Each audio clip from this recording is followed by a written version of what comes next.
The first gunshot shattered the glass door of Miller's Gas and Diner at 2:17 a.m., and nobody inside moved for almost 3 full seconds, as if the sound had torn a hole in time itself. Then the screaming started.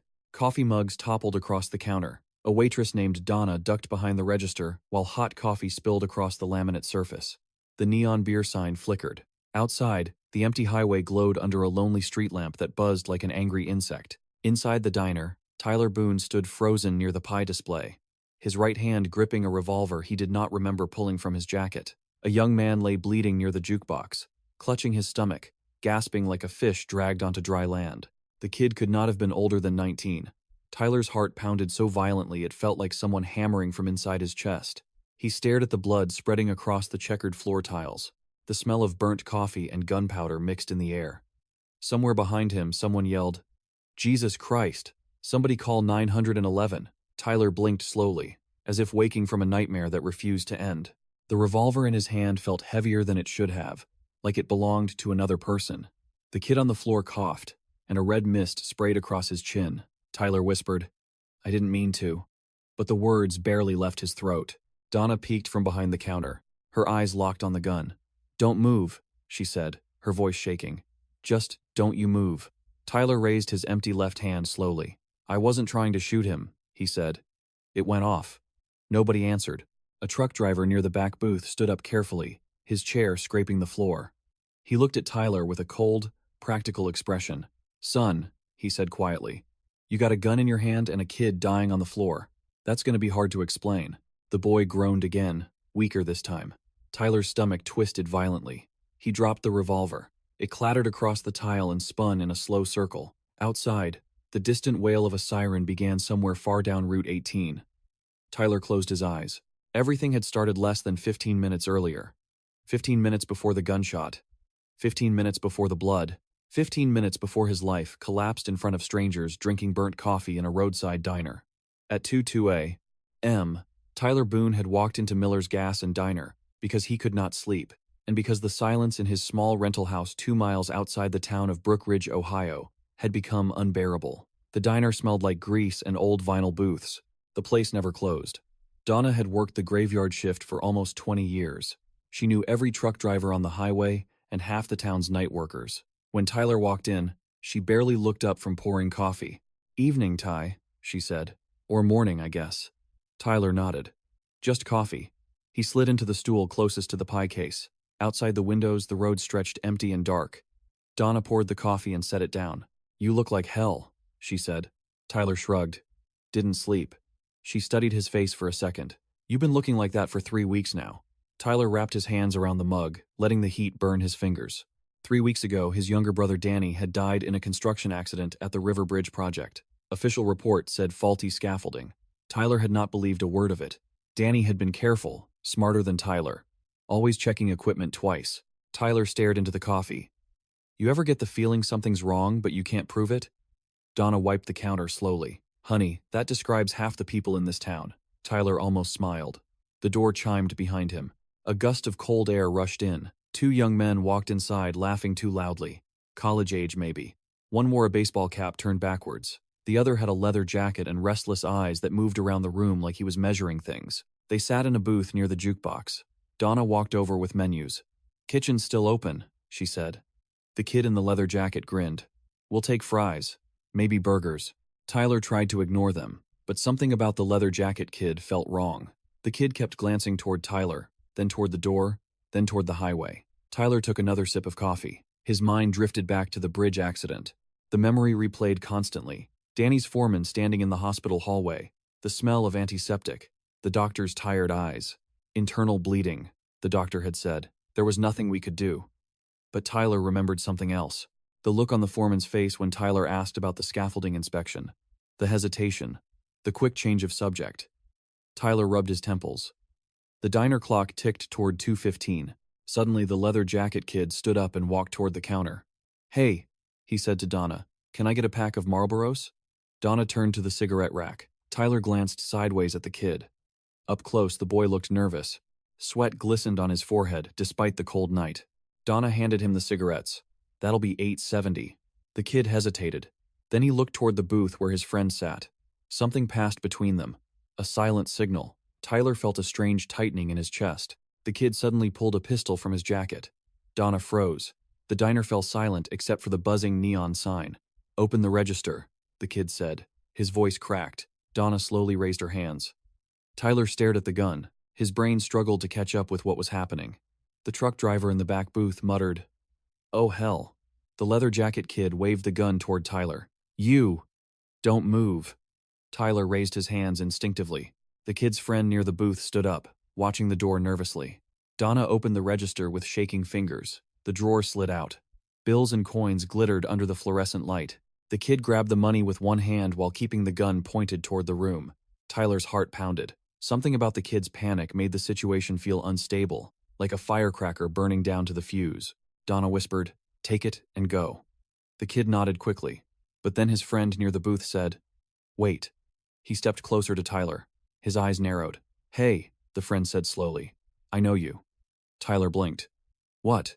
The friend tilted his head. "You're Boone, Danny Boone's brother." Tyler's chest tightened. "Yeah." The kid with the gun glanced between them. "You know this guy?" The friend nodded slowly. "Danny worked the bridge project." Tyler felt the room tilt slightly. "Yeah." The friend looked at Tyler with an expression that was not fear anymore. It was something else. Something darker. "Danny asked a lot of questions," the friend said. Tyler's pulse spiked. "What are you talking about?" The kid with the gun shifted nervously. "We should go," but the friend ignored him. He leaned closer to Tyler. "Your brother should have kept his mouth shut." The words landed like a punch to the stomach. Tyler felt a wave of rage surge through him before his brain could stop it. "What did you say?" The friend smirked. Bridge accident wasn't exactly an accident. Tyler's chair scraped the floor as he stood up suddenly. The kid with the gun swung the pistol toward him. "Sit down." Tyler barely heard him. His entire world narrowed to the smirk on the friend's face. "What happened to my brother?" Tyler demanded. The friend shrugged. "Wrong place, wrong time." Tyler lunged forward. The kid panicked. The gun fired. The sound exploded through the diner. And now the boy was bleeding on the floor. The sirens outside were getting louder. Tyler stared at the blood spreading across the tile and felt a terrible realization crawl through his mind like ice water. Danny had not died by accident, and the only person who might know the truth was dying because Tyler lost control. The leather jacket kid stood frozen near the door, staring at his wounded friend. "You shot him," he whispered. Tyler shook his head slowly. "You pulled the trigger." The kid's hands trembled violently. "We gotta go." But he did not move. He looked at Tyler with terrified hatred. "You just killed him." Tyler opened his mouth to respond, but no words came. Outside the diner, the police sirens grew louder, echoing across the empty highway like a warning of everything that was about to unfold. Tyler Boone realized in that moment that the truth about Danny's death had just become far more dangerous than he ever imagined, and someone in Brookridge had been willing to kill to keep it buried. The leather jacket kid bolted for the door just as two sheriff's deputies rushed in with weapons drawn, and the whole room erupted again, chairs scraping, Donna crying, the truck driver throwing both hands up and shouting, "He went out the side, he went out the side." Though there was no side door, only panic making people stupid. "Down," one deputy barked, and Tyler dropped to his knees so fast, pain shot through both legs. His palms hit the greasy tile beside a smear of blood that was already cooling. The wounded boy made a wet choking sound. Deputy Carla Ruiz crossed the room in 3 fast strides and kicked the revolver away from Tyler, then shoved him flat with a hand between his shoulders. Tyler did not resist. He could not. His mind was still fixed on that sentence, the one the other kid had said with such casual poison. Bridge accident wasn't exactly an accident. He heard handcuffs ratchet shut around his wrists. He heard Donna say, "He didn't come in here looking for trouble," and another voice answer, "Ma'am, step back." He heard the ambulance pulling up outside. What he could not hear clearly was his own breathing. It had gone thin and far away, like it belonged to somebody at the bottom of a well. "Name," Ruiz said. "Tyler Boone." "You hurt?" "No." "You drink tonight?" "No." "Did you fire that weapon?"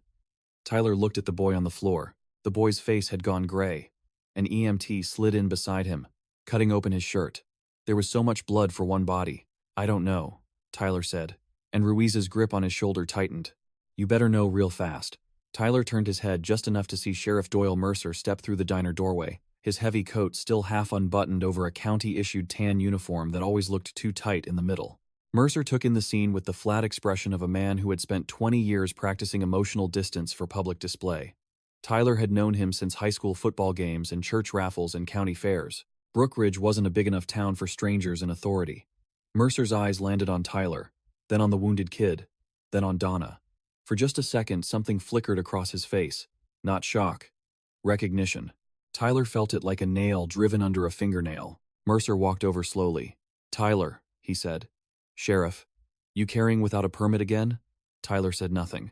Mercer crouched slightly, hands on his knees. "This is a bad night to lose your temper." Tyler stared at him. "He said my brother's death wasn't an accident." Mercer's face did not change, but he stood up too quickly. "You can make a statement downtown." "Did you hear me?" "Gain," Tyler snapped. Ruiz jerked him by the arm. "Watch it." Mercer's gaze hardened into something official. "Take him in." The wounded boy was lifted onto a stretcher, oxygen mask pressed to his face. His eyes fluttered once toward Tyler with animal terror, then rolled away. Tyler wanted to yell at him, to demand a name, a truth, anything, but the words jammed behind his teeth. He was walked out through the cold parking lot in handcuffs, while red and blue lights flashed over the gas pumps and the diner windows, and the black ribbon of highway beyond. The leather jacket kid was gone, the one who talked, the one who knew Danny. Tyler was pushed into the back of the cruiser and the door slammed shut with a final sound that seemed to divide his life into two parts. On the drive into town, Ruiz kept the radio low, while dispatch crackled updates from the diner and the bridge road and the county hospital. Tyler leaned his head against the glass and watched Brookridge slide past in bits and pieces. The shuttered feed store, the dark church lawn with its white wooden cross, the laundromat glowing empty at the edge of downtown. He had grown up in this place. He knew which houses had divorce in them, and which had grief, and which had secrets people pretended weren't visible from the sidewalk. He had never thought of Brookridge as dangerous. Small-minded, maybe. Mean in the ways small towns get mean, sure. But not dangerous. Now, every dark porch looked like a witness. At the station, they sat him in interview room B, which was painted a pale green that made everyone look sick. Ruiz uncuffed one hand from the chain and looped it through a ring on the table. "Don't make me regret that," she said. Then she left him with the hum of the fluorescent light and a styrofoam cup of water he could not lift properly. Tyler stared at the metal tabletop and thought about Danny at 12 years old, missing his front tooth, grinning through a layer of creek mud after the two of them got caught skipping school to fish. Danny had always been the brave one, which made no sense because Tyler was the older brother by 4 years. But Tyler was the one who weighed consequences until he froze. Danny was the one who climbed first, talked first, swung first when they were boys, and defended first when they were men. After their father drank himself into an early grave, it had been Danny who sat with their mother through the funeral paperwork, while Tyler disappeared behind the garage to punch cinderblock until his knuckles split. Danny knew how to walk toward pain. Tyler only knew how to circle it until it cornered him. The door opened. Sheriff Mercer came in with County Detective Lena Shaw, who had transferred from Columbus 2 years earlier and still carried herself like Brookridge was a puzzle she had not decided whether to solve or escape. Shaw set down a recorder. Mercer remained standing. "One man is in surgery," Shaw said. "Name's Noah Vance, 19. Local. Other suspect ID'd as Caleb Mercer." Tyler looked up sharply. "Mercer?" Sheriff Mercer's jaw tightened. Shaw glanced once at the sheriff before continuing. "My understanding is Caleb is the sheriff's nephew." The room cooled another 10 degrees. Tyler leaned back as far as the chain allowed. "That kid," said Danny, asked too many questions. Mercer said, "My nephew's a screw-up, not a murderer." "I didn't say murderer." "He did." Shaw switched on the recorder. "Start from when you entered the diner." Tyler told it in pieces. "The coffee, the robbery, Caleb recognizing him, the sentence about Danny, the lunge, the gunshot." He kept waiting for somebody to interrupt and tell him he was twisting things because grief had made him unstable. Mercer did interrupt, but not where Tyler expected. "You left out the part where you've been asking questions all over town." Tyler looked at him. "Because nobody gives straight answers." Mercer folded his arms. "You harassed the bridge foreman at his house last week. I knocked on his door. At 11:30 at night. He wouldn't return my calls. You accused him in front of his wife and kids." Tyler laughed once, humorless and sharp. "So now we care about family discomfort?" Shaw spoke before Mercer could answer. "What questions was Danny asking?" Tyler rubbed his forehead with his free hand. "He called me 3 nights before he died.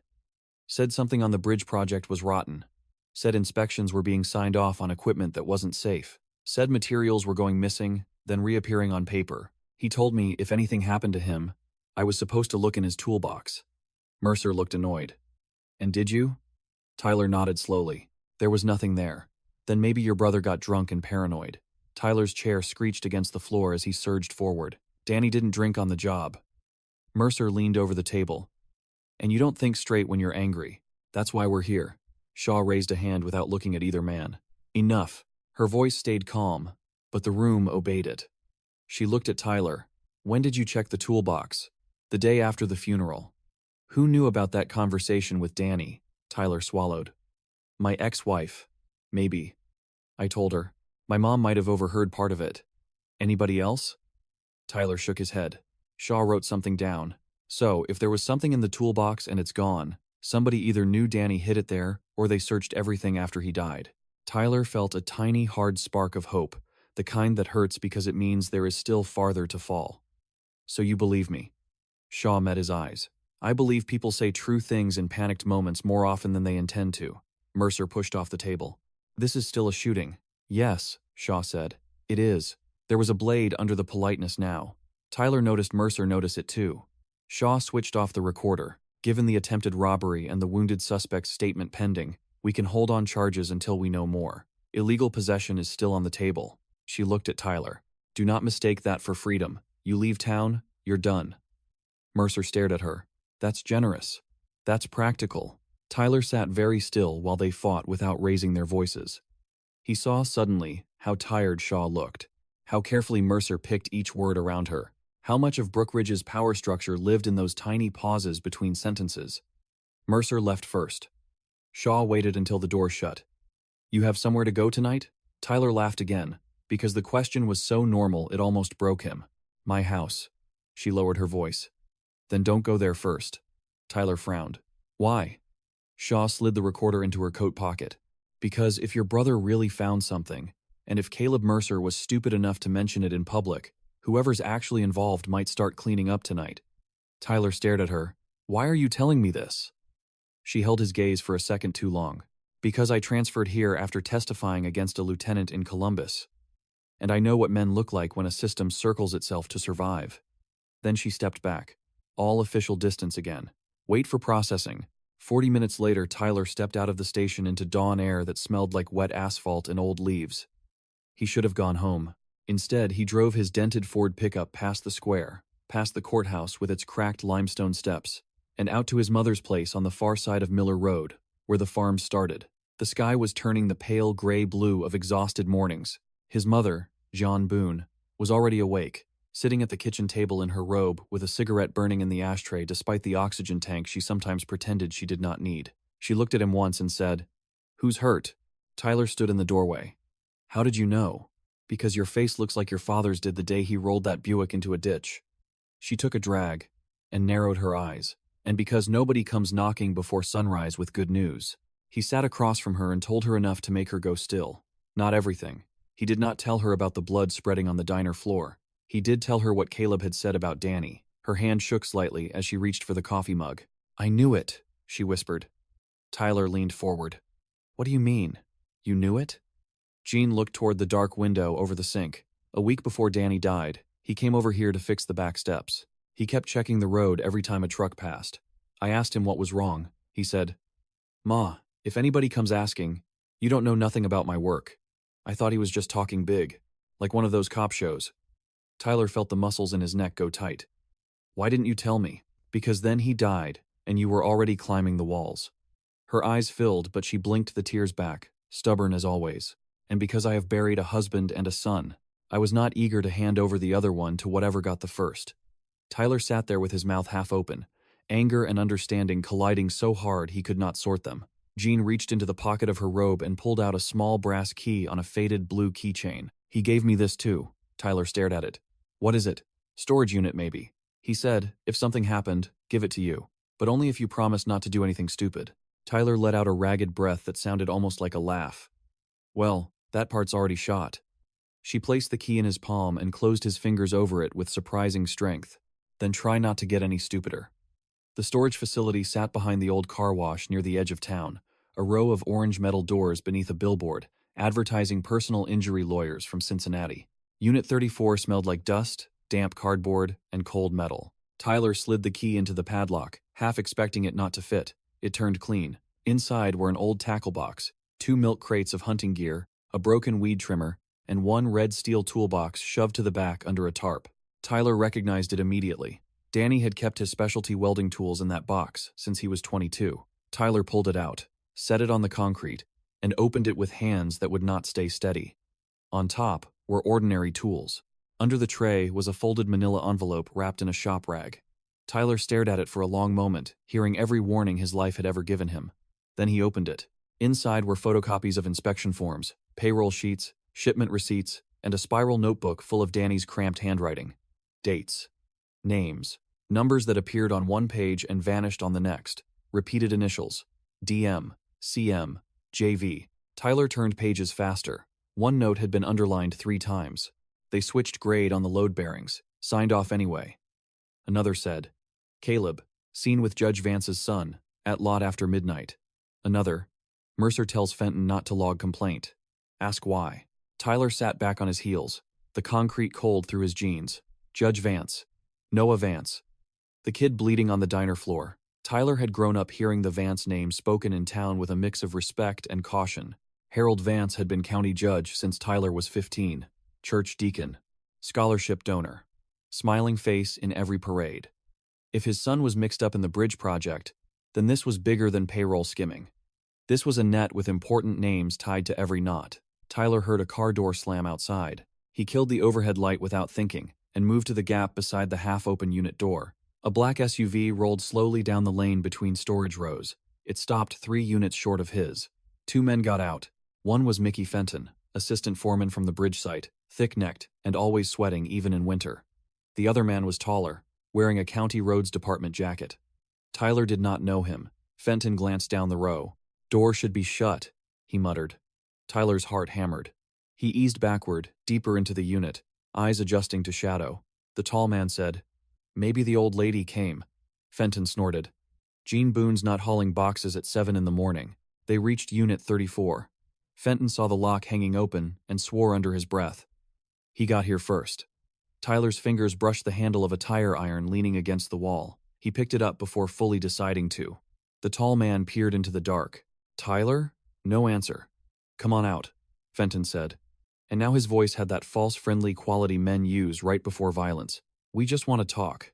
Tyler thought of Danny saying that if anything happened to him, look in the toolbox. Danny had known. He had known enough to hide this place from everyone except their mother. Tyler's grief changed shape in that dark unit. It stopped being a weight and became an edge. Fenton took one more step inside. Tyler swung the tire iron at the metal shelf beside him instead of at the man's head. The crash exploded through the unit. Fenton flinched instinctively, and Tyler rammed past him, shoulder first, sending both men stumbling. He ran. The lane between storage rows turned into a blur of concrete and chain link. Behind him, Fenton shouted, Get him! Tyler clutched the envelope under his jacket and sprinted for his truck. The tall man grabbed at his sleeve and missed. Tyler yanked open the driver's door, dove in, and turned the key. For 1 second, nothing happened. Then, the engine caught. Fenton slammed both palms on the hood, yelling, You stupid son of a bitch. Tyler threw the truck into reverse, clipped a trash barrel, then shot forward so hard the rear tires squealed. In the mirror, he saw the black SUV pulling out after him. He turned onto Old Mill Road instead of heading back through town, dust kicking up behind him as the pavement gave way to patched gravel. His breath came in ragged bursts. The envelope lay on the passenger seat like a lit fuse. The SUV stayed 2 turns behind, enough to force him faster but not enough to ram. Tyler knew these roads better than they did. He cut through a narrow lane between winter bare cornfields, bounced over a cattle grate, and came out behind street, Agnes Cemetery, where the road curved around the hill and split. He took the smaller branch toward the river, then braked hard behind a stand of pines and killed the engine. The SUV roared past the upper road 10 seconds later. Tyler sat in silence, both hands locked on the steering wheel until they ached. A church bell in town struck 8 in the distance. His whole body trembled from the dump of adrenaline. He looked at the documents again. There was one name in Danny's notebook that appeared more than any other, though never in full. C.M. Tyler had assumed Caleb Mercer, but Caleb was too young, too erratic. Sheriff Doyle Mercer, or maybe both. His phone buzzed. Unknown number. Tyler almost ignored it, then answered, Yeah. You found something, Detective Shaw said. Tyler straightened. How do you know this number? Because I'm a detective, Tyler. Also because your mother called the station and said, if I wanted to keep you alive, I should find you before the sheriff did. Tyler looked out toward the river through the trees. That sounds like her. Shaw's voice dropped. Listen carefully. Noah Vance came out of surgery. He says Caleb didn't bring him to the diner to rob it. He brought him there to scare Donna Miller. Tyler frowned. Why Donna? Because Donna's daughter works accounts payable for the bridge subcontractor, and Noah says Caleb thought Donna had copies of something. Tyler closed his eyes. The town seemed to tilt again, only this time more slowly, like a structure failing under hidden rot. I have Danny's files. Silence. Then, do not tell me where you are. Go somewhere public with cameras. I'm coming alone. Tyler laughed bitterly. You want me to trust the law right now? No, Shaw said. I want you to trust survival until we figure out whether those are still different things. Tyler looked down at the notebook in his lap, at Danny's hurried handwriting filling the margins, at the evidence of a man trying to do one decent thing inside a machine built to punish decency. The final arc of his brother's life was starting to come into view, and it was uglier than Tyler had imagined. Farther down the riverbank, two boys in school hoodies were skipping rocks before class, shouting at each other like the world was simple and safe and made for tomorrow. Tyler put the truck back in gear and headed for the Walmart parking lot on the east side of Brookridge, where the cameras never slept and half the county passed through without looking at one another, and for the first time since the gunshot in the diner, he understood that the truth was no longer something he was chasing. It was something already moving toward him, fast, violent, and impossible to stop without blowing apart whatever was left of his family, his town, and the names people had built their lives on. In the Walmart lot, morning traffic rolled past in loose waves under a pale sun that made everything look washed out and cheap. Shopping carts rattling across asphalt, old men in ball caps buying mulch, a woman dragging two children toward the automatic doors while arguing into a phone, all of them moving through an ordinary weekday that had somehow continued without asking whether Tyler Boone's life had just cracked down the middle. He parked near the garden center cameras and kept the engine running.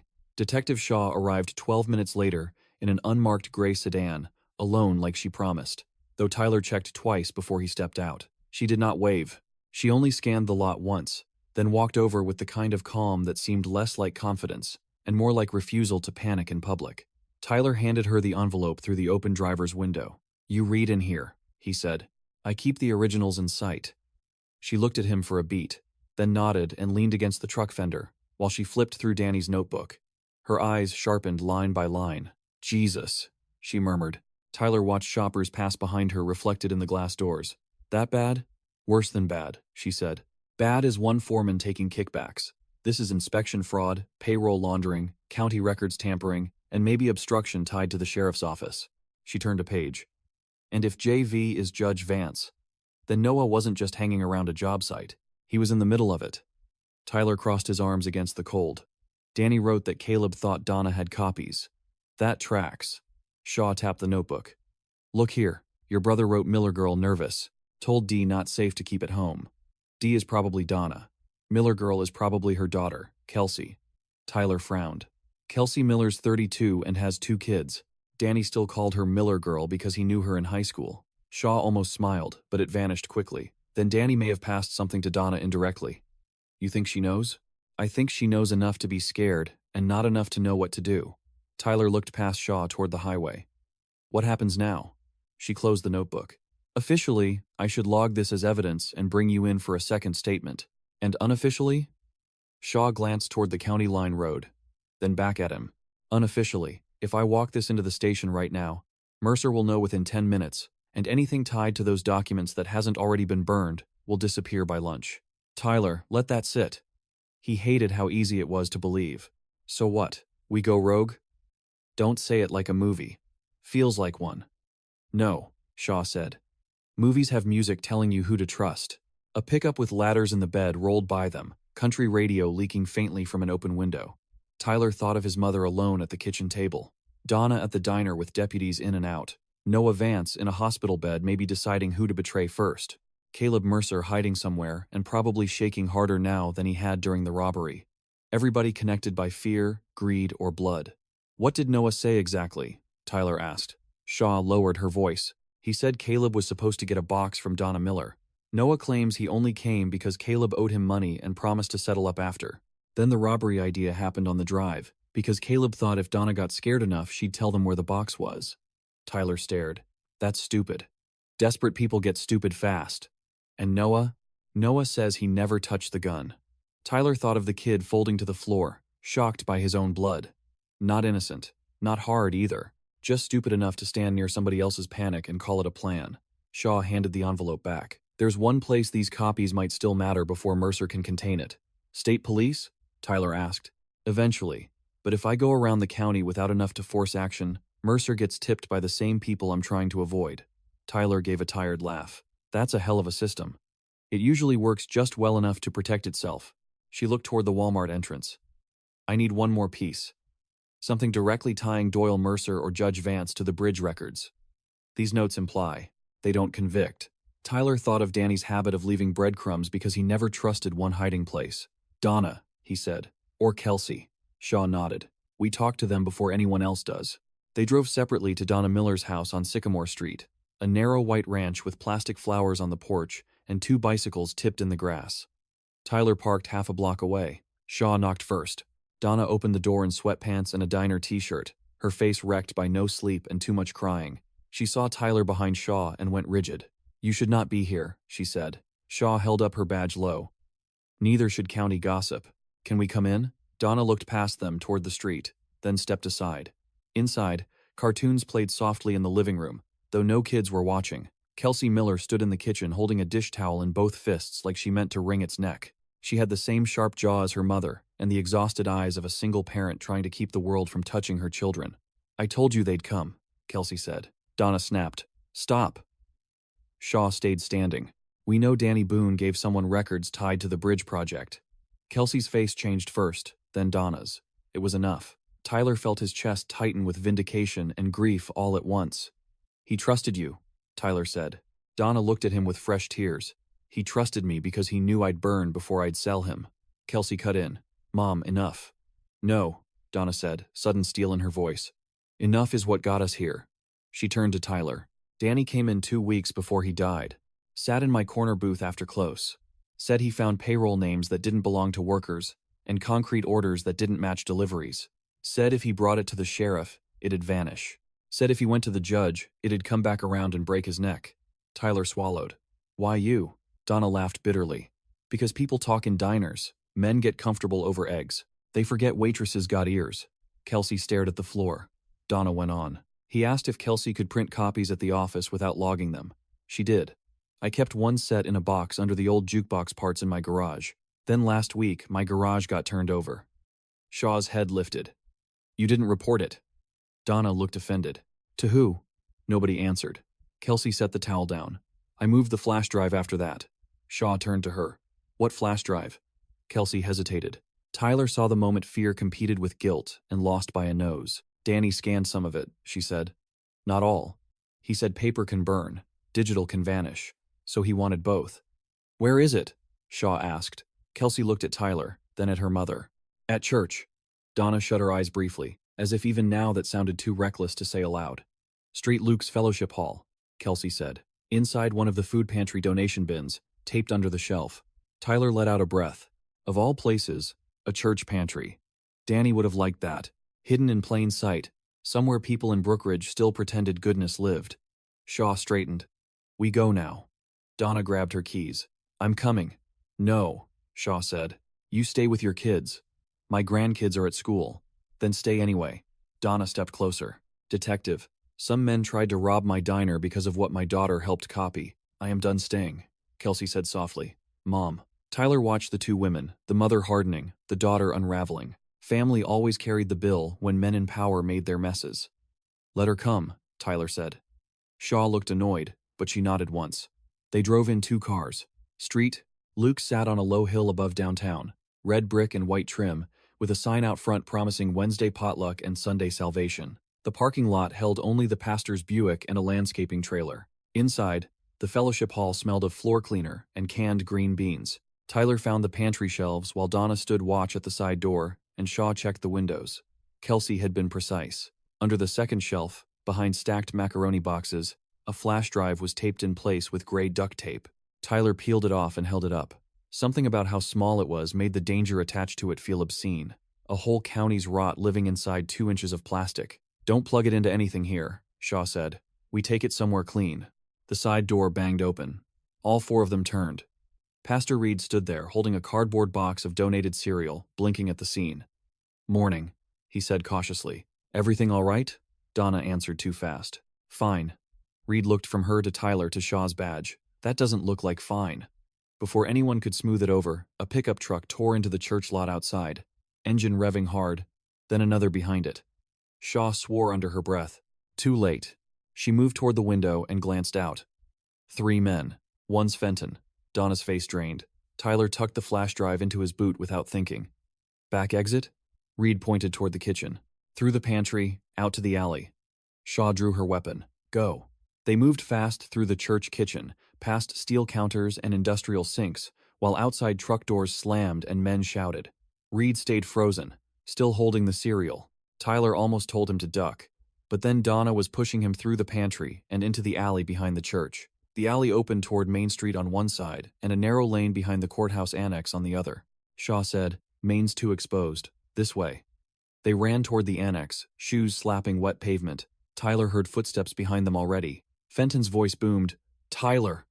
The sound bounced off brick walls. Donna stumbled. Tyler grabbed her elbow and hauled her upright. Shaw turned once, fired a shot into the air over the alley mouth, and the pursuing footsteps checked for half a second, enough to buy them the corner. You carrying now? Tyler shouted. Try gratitude, Shaw snapped. They cut through the courthouse annex loading dock and out onto Maple, where lunchtime traffic had begun to thicken. Shaw pointed across the street. My car. She had barely hit the remote when a Black County SUV swung around the corner and braked hard in front of them. Sheriff Mercer got out alone. No lights, no siren.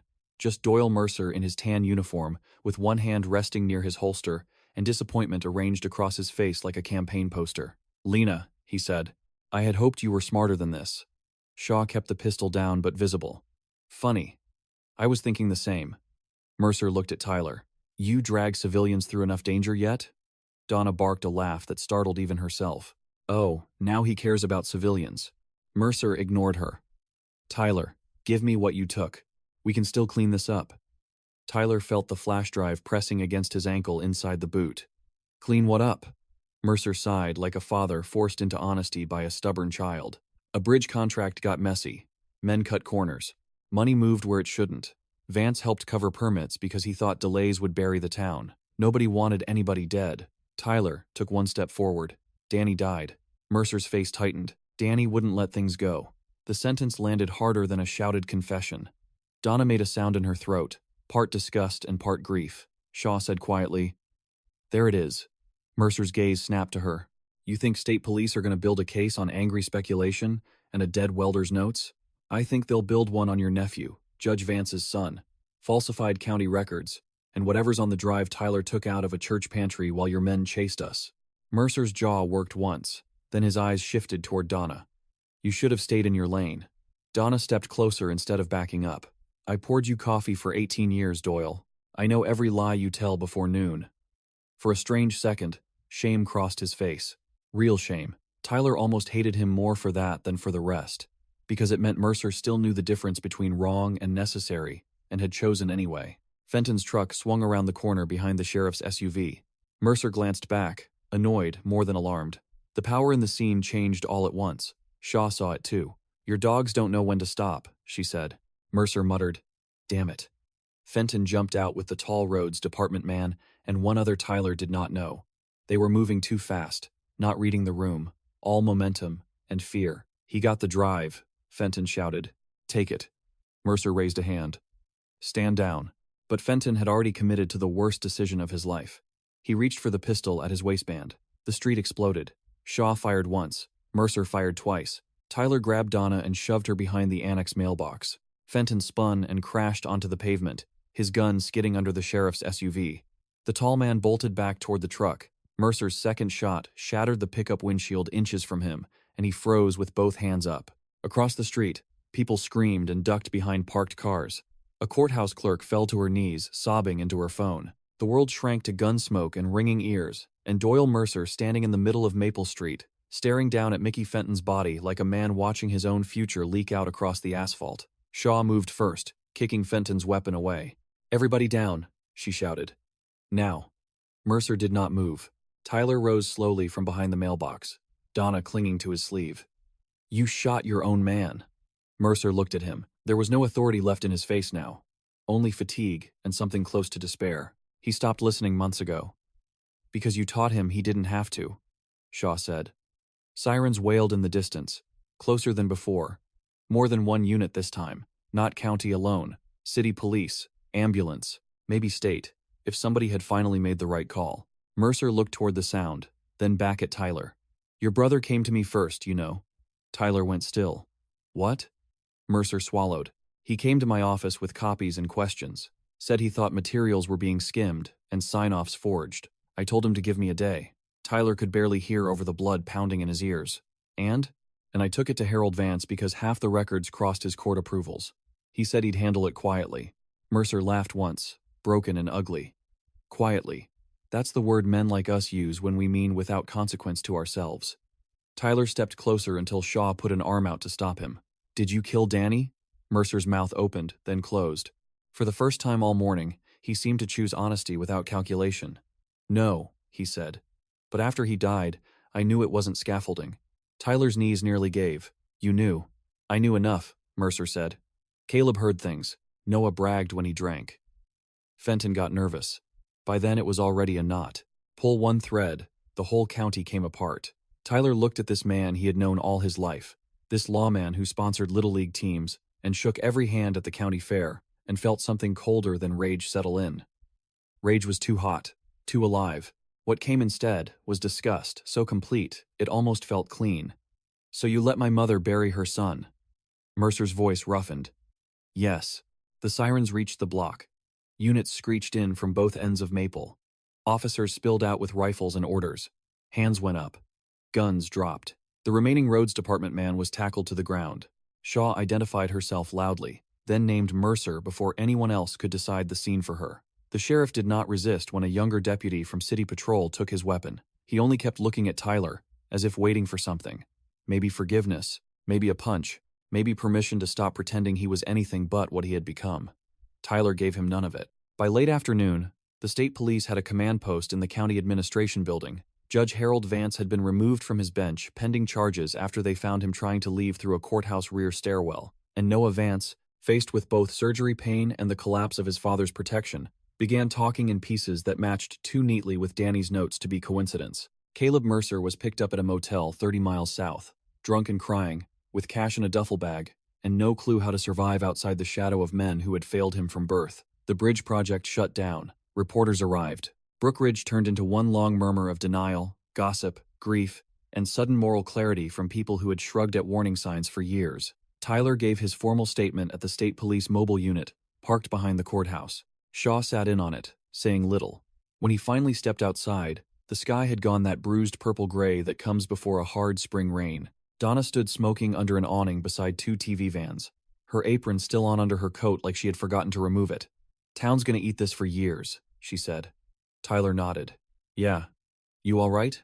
He looked at the courthouse steps where cameras flashed every time another official came out in handcuffs or under escort. "No." Donna considered that, then flicked ash into the gutter. "Good. Means you're still human." She left him with that. Shaw came out last, carrying a file box that looked heavier than paper should.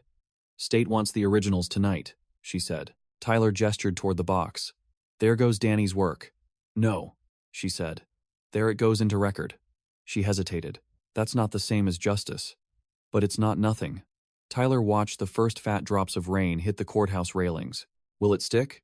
"Some of it." She did not dress it up. Enough to hurt, not enough to heal. He laughed softly, because that was the most honest thing anyone had said all day. Shaw shifted the box in her arms. "Your shooting at the diner is still under review. Circumstances matter. So does Noah's statement. But I can't promise a clean exit." Tyler thought about the gun going off, the way a life could break open in a second and keep spilling consequences for months. "I wasn't asking for one." Shaw studied him. "That may be the smartest sentence you've said yet." He looked toward the bridge road beyond town. Invisible from here but present in everything now. Danny wanted it stopped. Guess he got that. At a price. Tyler nodded. The rain thickened.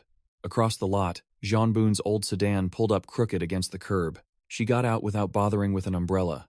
Robe swapped for a church coat, oxygen tank left at home out of pure stubbornness. Tyler met her halfway. She searched his face, then put one hand against his cheek the way she had when he was a kid with a fever. "It's true?" she asked. Tyler could not say all of it. Not here, not with cameras and sirens and the whole town listening through cracked windows. So he answered the only part that mattered right then. Danny wasn't crazy. Jean closed her eyes. The rain streaked mascara from the corners before he could tell whether she had cried first. When she opened them again, there was no peace in them, only pain rearranged into something she could carry, because mothers do not get a choice. "Then we take that home," she said.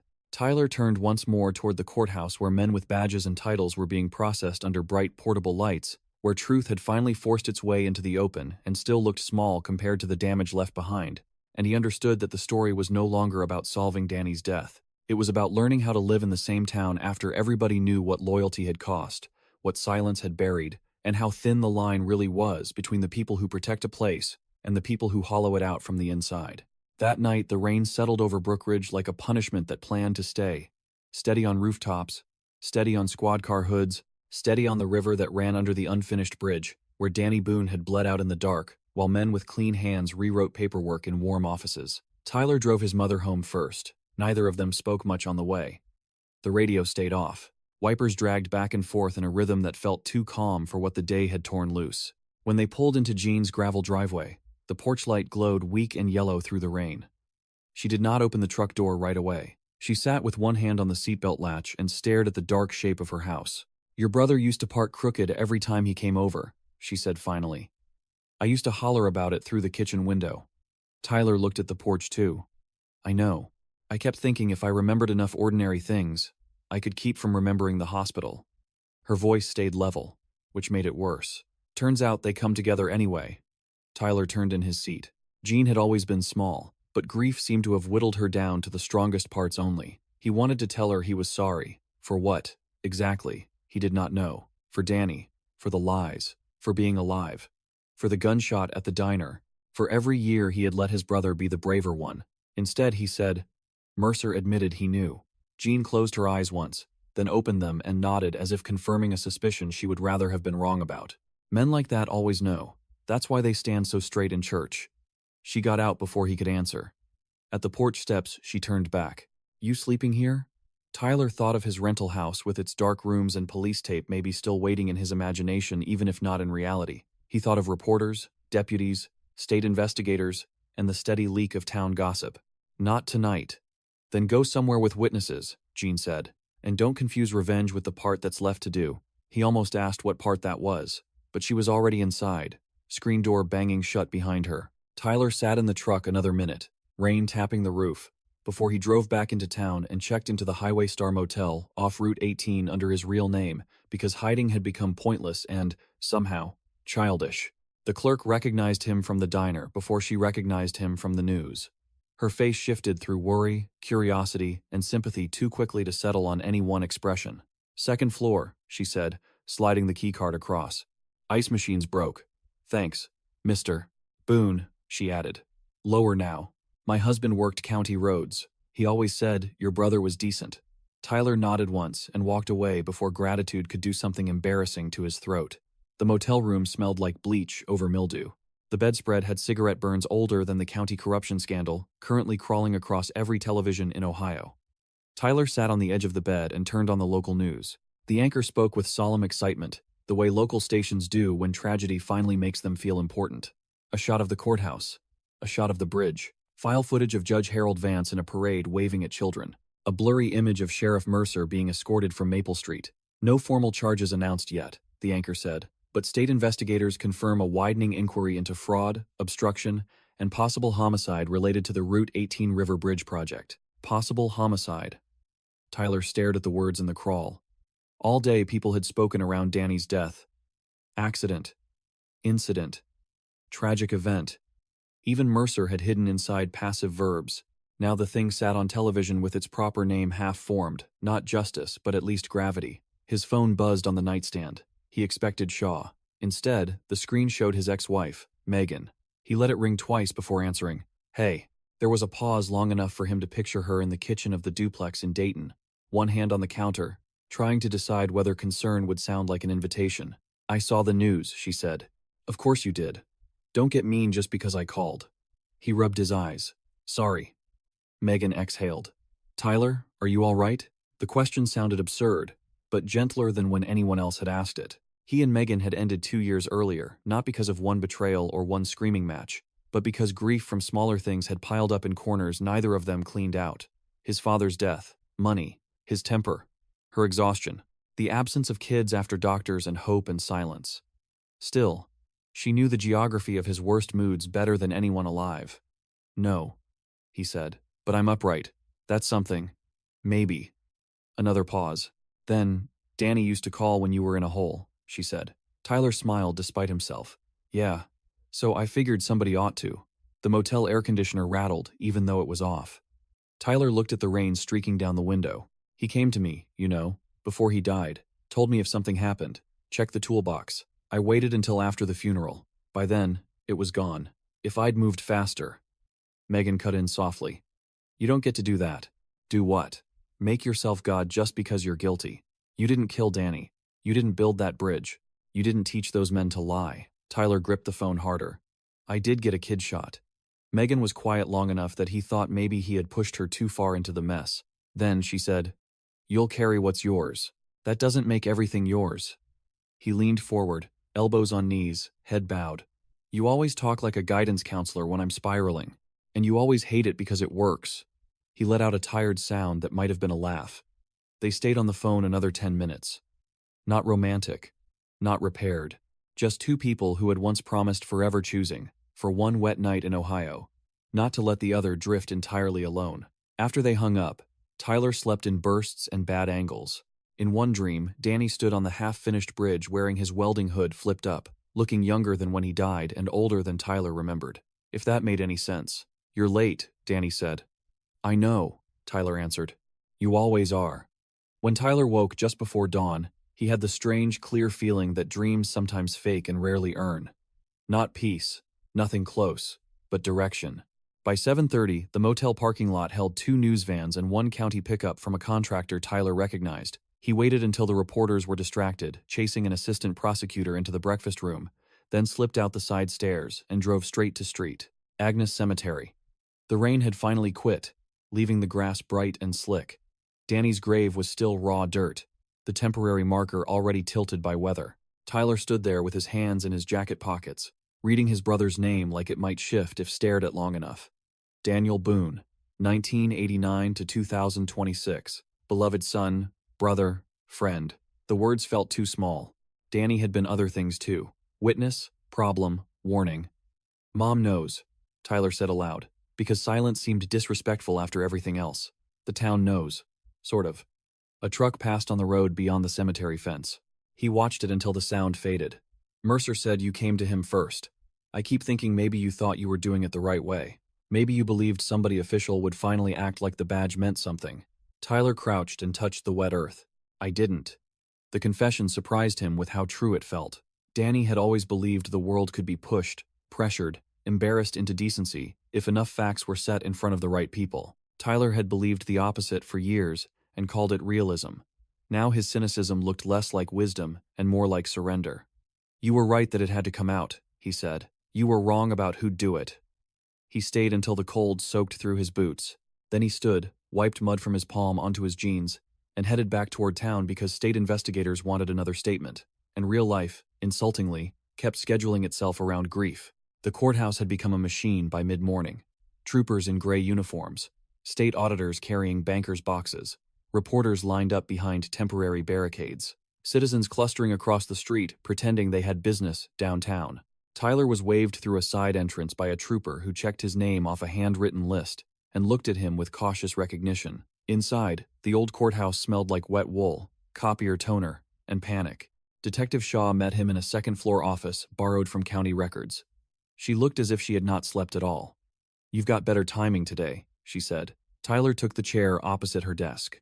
Dreamed my dead brother called me lazy. Figured I should honor that. A tired smile flickered on her face and vanished. She closed the file she'd been reading. Noah Vance gave a supplemental statement at 6 this morning. Tyler straightened.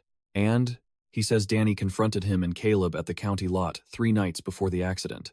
Said Danny had copies and was going outside the county if anything happened to him. Noah told us Fenton called Judge Vance afterward from Mercer's office. Tyler felt the air tighten. Mercer's office. That's what he said. So Danny walked into the lion's den and still thought he could warn them off. Shaw folded her hands. Or he wanted them scared enough to make a mistake. Tyler considered that. It sounded like Danny. Brave and reckless in nearly identical proportions. Did Noah say who killed him? Shaw's jaw shifted. He says he didn't see the fall. He says Fenton told him afterward that the scaffolding bolt had already been loosened, and nobody meant for it to go as far as it did. Tyler's vision narrowed at the edges. He looked down at the scar on the back of his hand from a childhood bike wreck and focused on that until the room stopped tilting. Nobody meant for it, he repeated. Shaw did not answer. There was nothing to add. Meaning had never been the point. The point was permission. Judge Vance is trying to negotiate, she said after a moment. Mercer, too. Tyler looked up sharply. Already? That's what men with institutional memory do. They start converting truth into percentages. Tyler stood and walked to the window. Outside, on the courthouse lawn, a cluster of retirees from the Methodist Church stood beneath umbrellas, talking in tight circles. He could almost hear the lines from here. Terrible shame. Never saw it coming. Fine family. Whole town hurt. The language people use when they want tragedy without accountability. You said, some of it would stick, he said. You still think that? Shaw came up beside him. Not too close. I think Harold Vance gives up Fenton, and maybe some procurement people. Mercer gives up Caleb's role, and tries to frame himself as covering chaos, not murder. The state takes what can be proven cleanly. And Danny? Shaw looked out the same window. Danny becomes the name in the press conference that lets everyone sound moral. Tyler turned from the glass. I hate this town. No, Shaw said. You hate what it asks people to forgive because they grew up near each other. That sat in him all day. He signed statements, identified notes in Danny's handwriting, confirmed the storage unit key came from Jean, answered questions about the diner shooting until words like lunge and panic and weapon lost all relationship to the moment itself. In the hallway outside one interview room, he saw Noah Vance being wheeled past by an orderly and 2 troopers for a medical transfer. The kid looked smaller than he had on the diner floor, pale under the hospital blanket, eyes swollen from either medication or crying or both. He saw Tyler and flinched. I didn't want him dead, Noah blurted. The troopers kept moving, but Tyler stepped into their path for 1 second. You still helped, he said. Noah's face crumpled in a way that made him look briefly like a child being caught in a lie too large to survive. My dad said it would settle down. Tyler stared at him. That's what men tell boys when they're teaching them to bury people without digging. The orderly pushed on. Tyler did not look back. Near dusk, as he was finally leaving through the side hall, he found Sheriff Mercer sitting alone on a bench outside the holding room, wrists cuffed in front now, suit jacket removed, tie gone, gray shirt sticking to him with a full day's sweat and fatigue. 2 state troopers stood several yards away, giving him the professional courtesy usually reserved for fallen colleagues and the dangerous. Tyler should have kept walking. Instead, he stopped. Mercer lifted his head slowly. Whatever office had once lived in his posture was gone.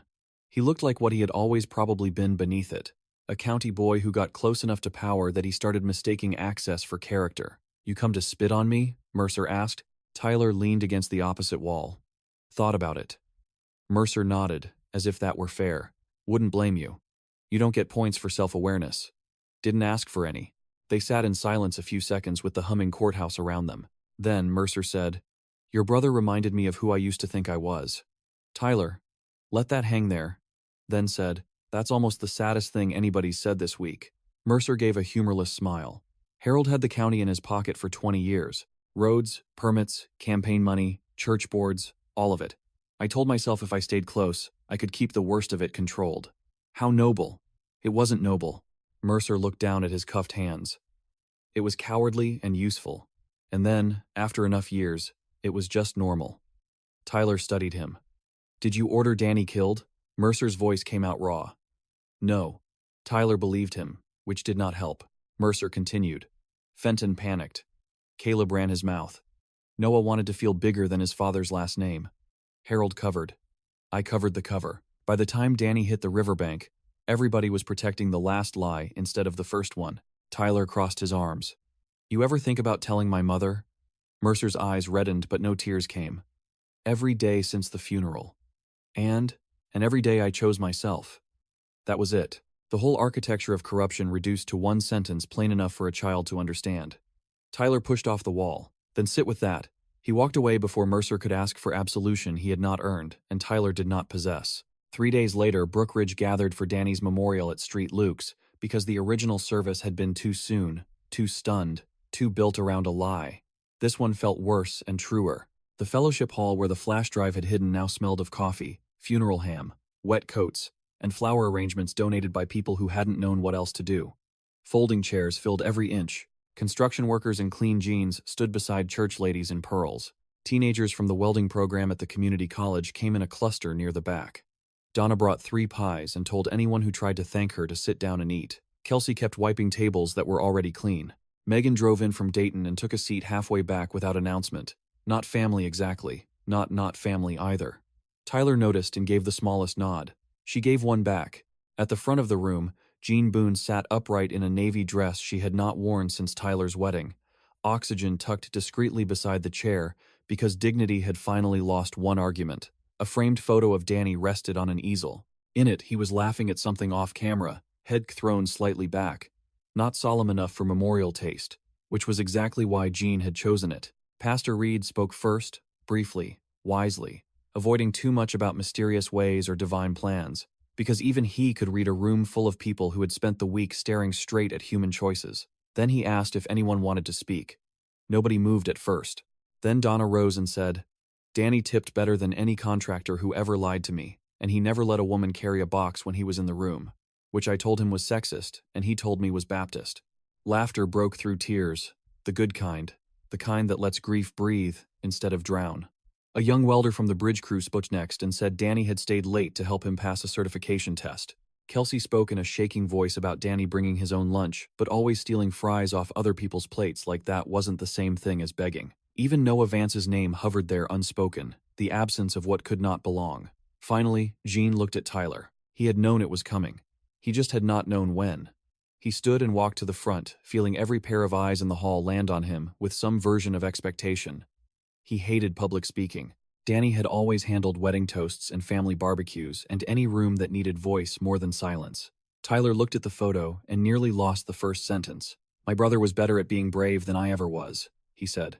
The room went still. Not flashy brave, not movie brave. He was the kind that makes people uncomfortable because it keeps showing up where it isn't convenient. He glanced once toward the back, where a pair of state troopers stood respectfully out of uniform near the door. This week, a lot of folks have said Danny died because he cared too much, or because he couldn't leave things alone, or because he believed the truth would matter if he got it in front of the right people. I think all that's partly true, but it also lets everybody else off easy. He heard a chair creak. Nobody spoke.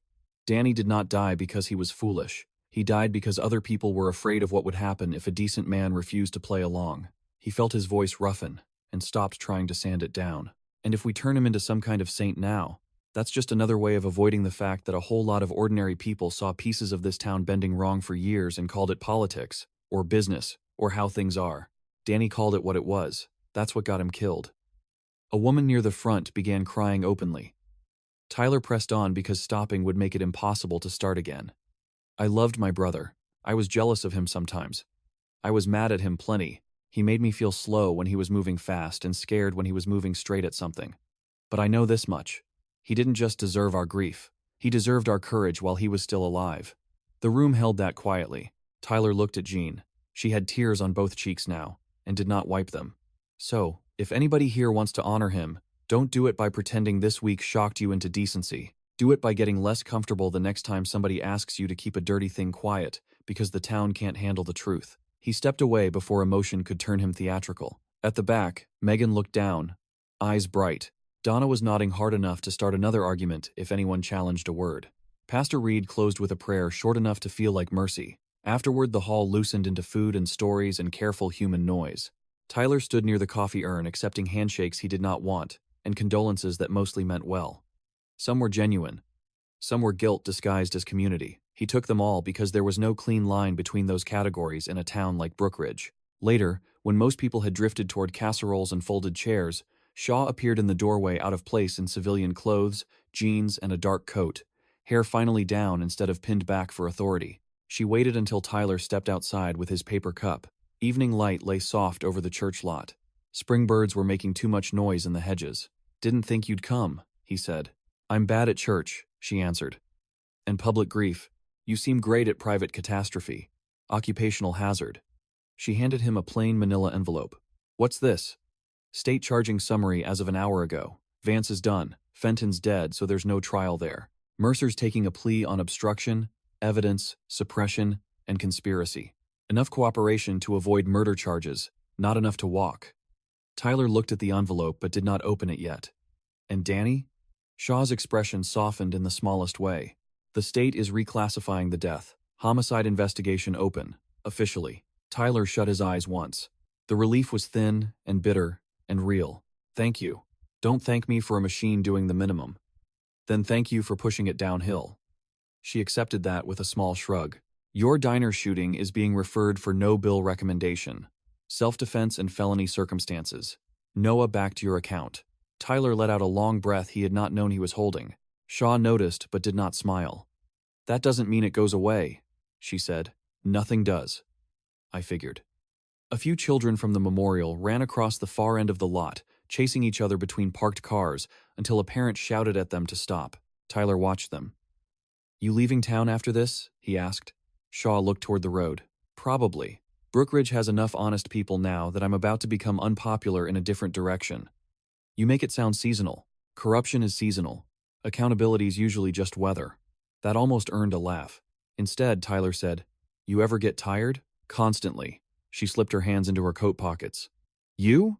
Tyler thought about the motel room, the graveyard, the church hall full of casseroles and half-broken people, his mother going home to one less son and one more truth.